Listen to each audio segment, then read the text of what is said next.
comédiens qui sont au nombre de 4 et on va tous les citer. Charles-Éric Petit, Nicolas Guimbard, Christophe Grégoire et je finis par Roxane Borgna parce que j'aurai une question. D'accord. Par rapport à Roxane. Eux nous ouvrent les yeux sur l'autre qui peut prendre plusieurs formes. Cet autre qui est protéiforme, comme tu me l'as si bien dit tout à l'heure, comme ta pièce de théâtre qui est protéiforme. Et pour revenir à Roxane Borgna, donc c'est la seule femme sur le plateau. Oui. Et est-ce que pour toi c'était une évidence d'avoir Roxane à tes côtés dans ce rôle-là? Waouh, grosse question. Roxane, on fait un petit récap. Parce que Roxane, il y a eu Belle du Seigneur. Il y a eu Bobby Fischer. On a fait Phèdre ensemble. Voilà. Oui, il y a un long parcours de textes contemporains et de textes classiques. Et puis Mad Imaginaire, elle était dedans aussi. Mais on a une longue collaboration. Ouais, ça a été. Quand j'ai lu le texte, je me suis dit. Tu sais, je mets très longtemps à choisir mes comédiens. Moi.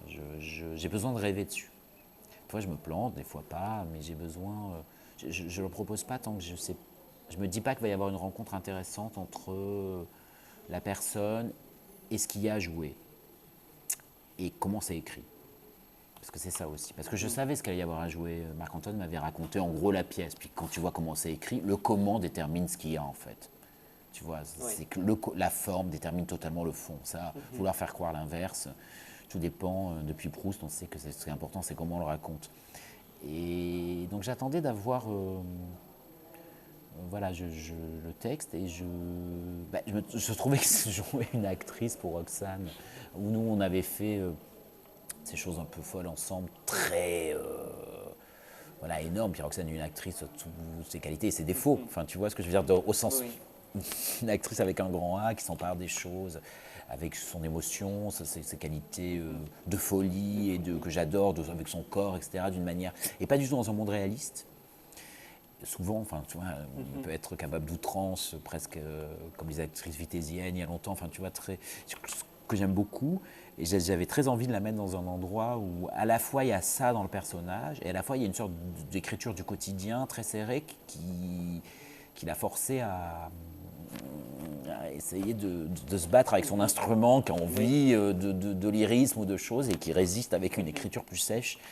Et c'était pas pervers de ma part, c'était vraiment une envie de la mettre et de la déplacer, vu que je la connais bien à cet endroit-là. Ça n'a pas été simple. Mais assez vite, ça a été une évidence. Puis j'avais envie par rapport aussi à un parcours personnel et ce qu'on avait raconté ensemble, puisqu'à un moment, le personnage, l'actrice dans la pièce dit mais Phèdre, à quel âge je pourrais encore jouer les grands textes, etc. Voilà, on a à peu près le même âge, Roxane et moi, et on a évolué ensemble. Et ça me faisait rire, moi, personnellement, de l'entendre, elle, dire ces questions-là. Vu qu'en plus, on a fait Phèdre ensemble, donc elle l'a déjà fait. Tu vois, ça me faisait rire de. Et puis, se poser la question, est-ce qu'elle peut faire Nina dans la mouette? Bon, c'est sûr qu'elle ne fera plus Nina dans la mouette, ça, c'est sûr. Mais voilà, il y avait aussi un roi personnel de parcours, quoi. Pour toi, qu'est-ce qui est admissible et qu'est-ce qui est inadmissible? Alors, je fais référence à un échange sur le plateau, cette fameuse ligne qui est tracée. Ligne pour le coup concrète pour le personnage qui la matérialise et qui dit de mon côté c'est admissible, de l'autre côté c'est quelque chose qui est inadmissible pour moi. Moi j'adore cette scène que je trouve assez vertigineuse, qui a l'air de rien, parce que finalement il y a un zombie qui veut aller faire chauffer sa nourriture, il veut accéder au micro-ondes, et puis il y a deux acteurs particulièrement un qui lui bloquent le chemin et qui dit non, ici tu n'y accéderas pas. Ça dépend ce que tu racontes derrière le zombie. Si le zombie est un danger, si le zombie est un autre menaçant, si le zombie est l'extrême droite, le totalitarisme, etc., oui, il ne faut pas le laisser rentrer.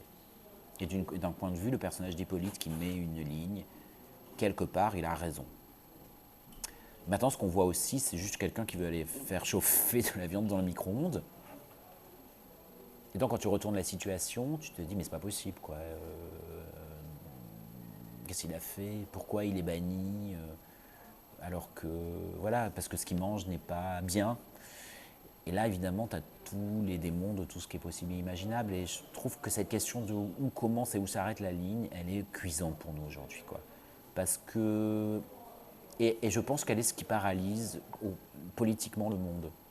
Tu vois, la droite et la gauche, par exemple, Oui. entre les sommets de gouvernement, sont dans une dialectique qui est soit la répression pour la droite, soit le dialogue pour la gauche, point.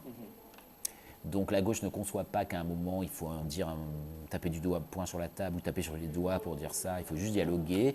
Et la droite ne conçoit pas qu'il faut dialoguer aussi. Oui. Et c'est comme si tu veux, c'est un peu caricatural ce que je dis, mais c'est comme si on te disait qu'on peut ou frapper ou parler, mais on ne peut pas à un moment faire preuve d'autorité et dialoguer en même temps. Et je pense que le monde n'est pas binaire. Je pense absolument pas binaire. Malheureusement, non. Et on a envie d'avoir des réponses binaires tout le temps. Et pour moi, ce qui est admissible ou inadmissible, je pense que ce qui est inadmissible, voilà, ce serait vraiment ça peut-être, c'est de vouloir faire croire que le monde est binaire. Ça, pour moi, c'est inadmissible. C'est inadmissible. Ouais, ça me rend fou même. Ta définition du zombie aujourd'hui, est-ce qu'elle a évolué par rapport à la définition que tu pouvais y donner avant cette aventure-là? Elle a évolué dans le sens que... Bon, avant, enfin, évolué, non, parce que je me suis rendu compte, c'est que si tu veux, c'est une figure totalement creuse, en fait.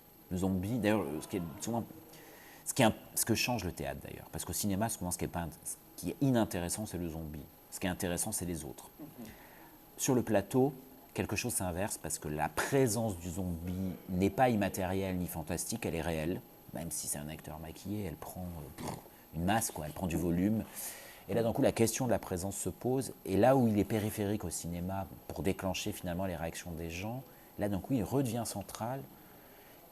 Et il devient central comme la figure de l'autre ou de l'altérité. Mais moi, ce qui me questionnait là-dedans, c'est... et je me questionne moi-même sur nos propres violences, quoi. Comme on a des difficultés à aller vers l'autre, mais... on adore être sur Internet, effectivement, comme fait dire un personnage, signer des pétitions, on est plein de bons sentiments. Mais oui, mais c'est nous, hein. On adore ça, on se bat contre des trucs, on a beaucoup de mal à aller serrer la main dans la rue, on se sent agressé quand quelqu'un te demande une clope et qu'il pue un peu. Tu te rends compte comment on a du mal avec... À un moment, il y a un personnage qui dit on a du mal avec ce qui est vrai, ce qui n'est pas, avec le réel et le reste. Et on fantasme aussi beaucoup, quoi. Et c'est une extraordinaire surface, et je pense que c'est pour ça c'est autant à la mode, c'est une extraordinaire surface de projection. Parce qu'à la différence du vampire qui a une vraie personnalité, parce que, bon, voilà, le zombie qui est un peu décervelé, il est entre le handicapé, l'autre qu'on ne sait pas, la bête, l'animal, tu vois, et finalement on peut tout projeter sur lui. Et c'est ce qui se passe un peu dans la pièce, parce qu'au bout d'un moment, moi ce qui m'a aussi complètement intéressé, c'est de voir comment notre monde produit la figure du zombie, qui est une figure littéraire, et en même temps elle l'intoxique.